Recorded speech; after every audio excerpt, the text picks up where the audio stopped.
औज़ुबिल्लाहिमिनश्शैतानिर्रजीम बिस्मिल्लाहिर्रहमानिर्रहीम। मोहतरम ख़वातीन व हज़रात, डॉक्टर आसिफ इज़हार, medical specialist, police and services hospital. ये मसला जो है बहुत से लोगों में पाया जाता है कि गले में जो रेशा है वो ज़्यादा आता है, गले में अटका हुआ होता है, उसकी वजह से गला खुश्क होता है, खांसी आती है और मुख्तलिफ़ किस्म की छींकें आती हैं या एलर्जी की कंडीशन होती है। और हमारा पेशेंट जो है वो अक्सर औक़ात कॉन्फिडेंट फ़ील नहीं करता और वो अक्सर औक़ात जो है तो रिलैक्स फ़ील नहीं करता। कहीं जाता है या कहीं कोई मीटिंग हो, कहीं पे कोई भी इशू हो तो उसको अपना गला बार बार साफ़ करना पड़ता है, जिससे उसको हज़ीमत उठानी पड़ती है, एम्बैरेसमेंट होती है। सो ये चीज़ें जो है ये मुख्तलिफ़ उसके फैक्टर्स हैं जो उन पे बेस करते हैं। जिन लोगों को क्रॉनिक राइनाइटिस है यानी या साइनोसाइटिस है, जिनका रेशा ज़्यादा बनता है या रेशा बंद होता है, जो नाक के ज़रिए आगे की तरफ नहीं आता और वो नाक के ज़रिए पीछे की तरफ जाता है, जिसको पोस्ट नेज़ल ड्रिप कहा जाता है। सो ऐसे लोगों में ये प्रॉब्लम ज़्यादा होती है। उनके गले में रेशा जाता है और वो बार बार उस रेशे को निकालने के लिए अपना गला साफ़ करते हैं और उसको थूकते हैं या निगल लेते हैं। दोनों सूरतों में जो है तो उनको जो है कोफ्त की सी कैफियत होती है, उनको प्रॉब्लम्स होती हैं। सो इस सूरत में जो है तो अपने मुस्तनद ENT डॉक्टर से एक दफ़ा अपना मुआयना करवा लें कि अगर आपकी नाक की हड्डी टेढ़ी है या आपकी नाक की जलियां जो हैं उनमें सूजन है या खुदा न खास्ता आपकी नाक में जो है तो पॉलिप यानी गोश्त का लोथड़ा है, उसका इलाज किया जाए दवाइयों के ज़रिए, सर्जरी के ज़रिए, जिस तरह भी उसका इलाज पॉसिबल हो उसका इलाज किया जाए और वो अवामिल जो है वो दूर कर लिए जाए, तो आपको पोस्ट नेज़ल ड्रिप और गले में बार बार ये खराश और जो रेशे का मसला है ये नहीं होता। इसके बाद अगर देखा जाए तो कुछ लोगों में गले के मसाइल होते हैं,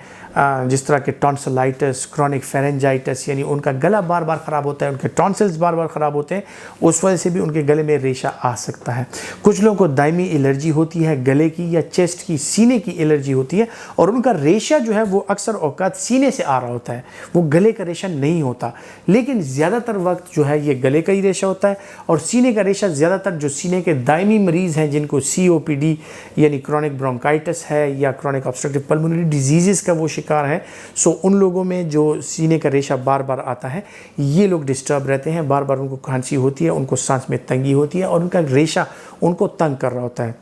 इसके लिए अगर बात की जाए जो आम सी चीज़ें हैं जो आप घर पे भी कर सकते हैं, अपने गले की सफाई का आपने ख्याल रखना है, आपने गार्गल्स करने हैं, गरारे करने हैं। अगर आप ब्लड प्रेशर के मरीज़ नहीं हैं तो पानी में थोड़ा सा नमक डाल के उसके गरारे अगर आप कर लें तो उससे आपके गले में जो सोजिश है, जो सूजन है, जो रेशा आता है वो बहरहाल बेहतर हो जाता है। अगर आप ब्लड प्रेशर के मरीज़ हैं, आपको बार बार ये चीज़ होती है, नमक का आप इस्तेमाल ना करें, कोई अच्छा सा जो एंटीसेप्टिक माउथ वॉश होता है उसका आप इस्तेमाल कर सकते हैं गले के गरारों के लिए और गले की सफाई के लिए और कुली के लिए आप उसका इस्तेमाल कर सकते हैं। अपने मुस्तनद डॉक्टर की तजवीज़ करता एंटी एलर्जिक या जो एंटीबायोटिक दवाइयाँ होती हैं कम अरसे के लिए, अगर आपको इन्फेक्शन है कम अरसे के लिए आप एंटीबायोटिक खा सकते हैं, लेकिन एंटी एलर्जिक जो है वो आपको लंबे अरसे के लिए भी खानी पड़ सकती है अगर आपको क्रॉनिक एलर्जी है। इसके अलावा जो मशरूबात वगैरह हैं उनका इस्तेमाल करते वक्त एहतियात बरतिए। आप साफ़ सुथरे पानी का इस्तेमाल करें, साफ़ सुथरी मशरूबात जो घर पे तैयार करता हूँ उनका अगर आप इस्तेमाल करते हैं, जो केमिकल प्रिजर्वेटिव्स मिले जो मशरूबात हैं उनका इस्तेमाल तर्क कर दें तो आपके गले के मसाइल जो हैं काफ़ी हद तक वो हल हो सकते हैं। इसी के साथ साथ अगर मैं ज़िक्र करूं कि बहुत ज़्यादा ठंडा पानी पीना जो है वो भी आपके गले के लिए नुकसानदेह हो सकता है। हम गर्मी में आते हैं और फ्रिज या फ्रीज़र से ठंडा पानी निकाल के नीम बर्फ़ किस्म का जो पानी होता है, स्लश किस्म का, वो पी लेते हैं और उससे जो है तो हमारे गले के मसाइल वो उनमें इजाफ़ा होता है। खुसूसन जो नौजवान हैं जो पान, गुटखा, सिगरेट वगैरह का इस्तेमाल करते हैं, ये आपके गले की सेहत के लिए इंतहाई हद तक नुकसानदेह हैं और आपके गले की सेहत जो है वो उसके साथ ख़राब हो सकती है और आपको गले के दायमी मसाइल का भी शिकार कर सकती हैं। सो एक सेहतमंद ज़िंदगी गुजारिए और सेहतमंद